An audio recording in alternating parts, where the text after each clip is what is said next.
Welcome to the podcast, everyone. Today, we're diving into the intriguing world of the 27 Club and exploring how it connects to Carolyn Korsmeyer's philosophical idea of terrible beauties. For those unfamiliar, the 27 Club is a list of iconic musicians who all met their untimely ends at the age of 27. This list includes legendary figures like Kurt Cobain, Amy Winehouse, Janis Joplin, Jimi Hendrix, and Jim Morrison.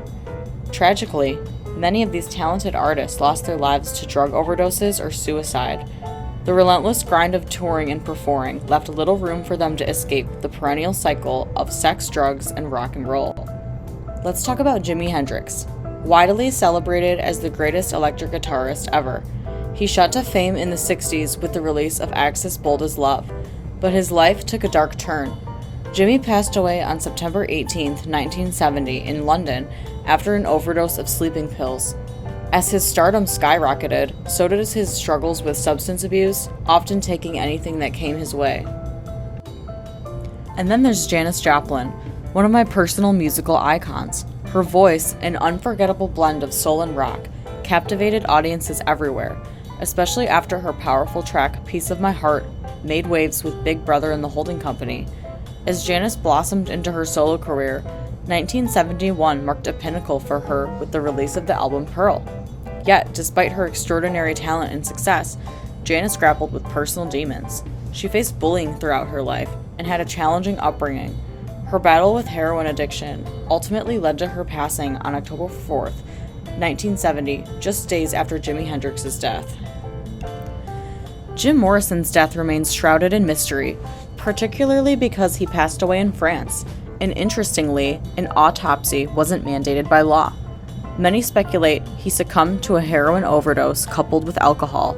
However, legal documents state that he died from cardiac arrest on July 3, 1971.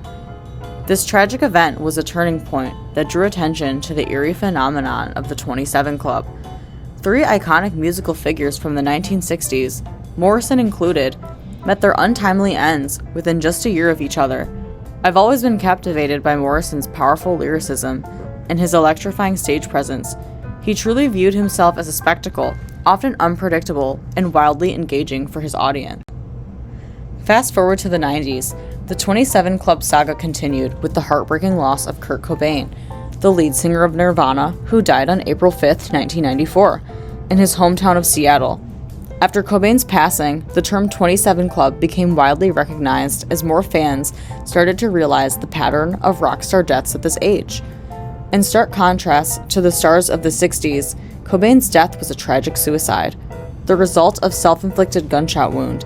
He had been struggling with overwhelming emotions and left notes for those closest to him. Nirvana, which he formed with Chris Novoselic and Dave Grohl, began as a casual jam session.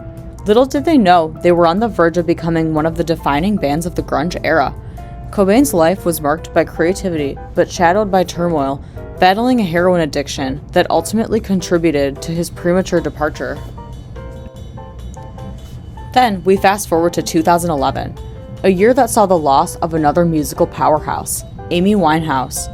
Her soulful voice and brilliant songwriting captured hearts, especially with her stunning album Back to Black. Growing up in London, Amy was passionate about music from a young age, but the presence of fame took a toll. Unfortunately, she struggled through severe alcohol and drug addiction, alongside battling bulimia nervosa. On July 23, 2011 in London, we lost her to alcohol poisoning. Her tumultuous on and off relationship with Blake Fielder only added to her struggles, often causing her to spiral whenever he re-entered into her life. How does this relate to philosophy? Now you might wonder, what does this have to do with philosophy? Carolyn Korsmeyer argued that beauty is not a single concept. It has many layers and interpretations, and she proposed that the most powerful art stirs profound emotions in us, sometimes even those that are painful, which she called terrible beauties. Art is far more than just something pretty to look at. What's crucial is the feelings it evokes within us. So how does Korsmeyer's idea of terrible beauties connect within the infamous 27 Club? Each member faced their own battles with depression, addiction, and suicidal thoughts. These struggles were intricately woven into their music, producing deep, heartfelt, and personal songs that millions of listeners found a connection with. It's a poignant reminder of how art can reflect our most profound human experiences, even the painful ones. Take Jimi Hendrix, for instance. His music often revolved around heartbreak, childhood trauma, and the racial injustices he faced, especially in the southern states during the 1960s. Initially, he felt a sense of fear when it came to performing in those areas, which ultimately encouraged his move to London, where he rose to fame. Hendrix's music serves as not just an art form, but also a vital commentary on the oppression in America. As a pioneer of electric instrumentation, he tackled tough subjects with raw honesty, and his extraordinary talent earned him a lasting spot in music history as one of the greatest electric guitarists of all time, a true embodiment of terrible beauty. Now shifting gears to another legendary figure, Janis Joplin. Her music resonated deeply within themes of heartbreak, sexuality, and betrayal, striking a chord with countless women. Influenced by the raw emotions of jazz and blues, she even claimed to be the reincarnation of Bessie Smith. With her signature raspy voice and the ability to hit soaring high notes, Joplin was unapologetically herself. Sure, she was known for her rough edges, her love for drinks, and a bit of outrageousness added to her allure, but above all, she was a phenomenal performer and singer. Beyond the stage, she was a loving and caring soul, leaving an undeniable mark on the music world. Now let's talk about Jim Morrison, who is up there as one of the most fascinating and talented songwriters ever. His love for poetry really threaded its way through his music. Morrison's lyrics could be dark, exploring heavy subjects, but his mastery of words was truly captivating to listeners. That said, he wasn't exactly a role model. He had plenty of less than admirable traits, a notorious womanizer and a cheat. He stirred up controversy more than once, and his live shows, well, they sometimes spiraled out of control. In fact, he became a bit too much for even his own band to handle. But despite those moral flaws, it's hard to deny the sheer talent he had that transformed psychedelic rock. He's a prime example of the phrase, separating the art from the artist, with his darkly beautiful lyricism still resonating with many today. Moving on to Kurt Cobain, his music explores a spectrum of dark themes, and honestly, I'd say he ventures into some of the deepest territories on this list. Take the song Rape Me. For instance, it paints a stark picture of a woman facing an imminent assault and reflects on the harrowing acceptance that sometimes she feels powerless. This track cuts right to the core of karma, hinting that actions have consequences that can hit back harder than expected.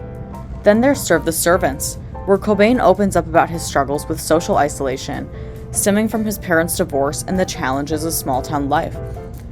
Nirvana Sound, a mix of grunge guitar, bass, and drums, creates a contrast that's both captivating and unsettling, often described as a terrible beauty for tackling such serious subjects wrapped in catchy melodies.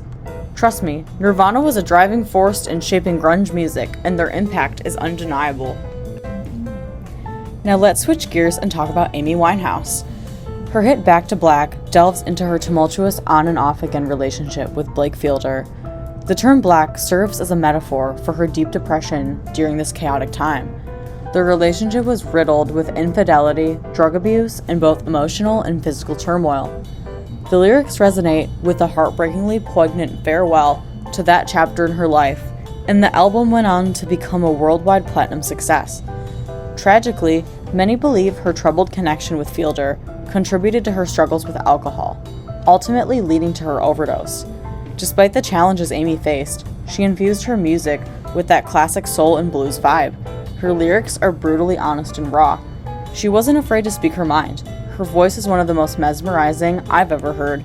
She might just top the list as my favorite vocalist of all time. How does the 27 Club relate to the concept of terrible beauties? Well, every artist in the 27 Club, along with their music, embodies this idea. Their songs are deeply sentimental and personal, often rooted in their own life experiences. These musicians tackle dark and uncomfortable themes, but their talent transformed those topics into beautiful pieces of art. It's truly remarkable how they blended skillful songwriting with their emotions. Tragically, they all left us way too soon, but their legacies resonate powerfully in the world of music. What's particularly interesting is how each one of these artists influenced their genres. They weren't afraid to push boundaries or tackle subjects that others found taboo, and in doing so, they changed the music landscape forever.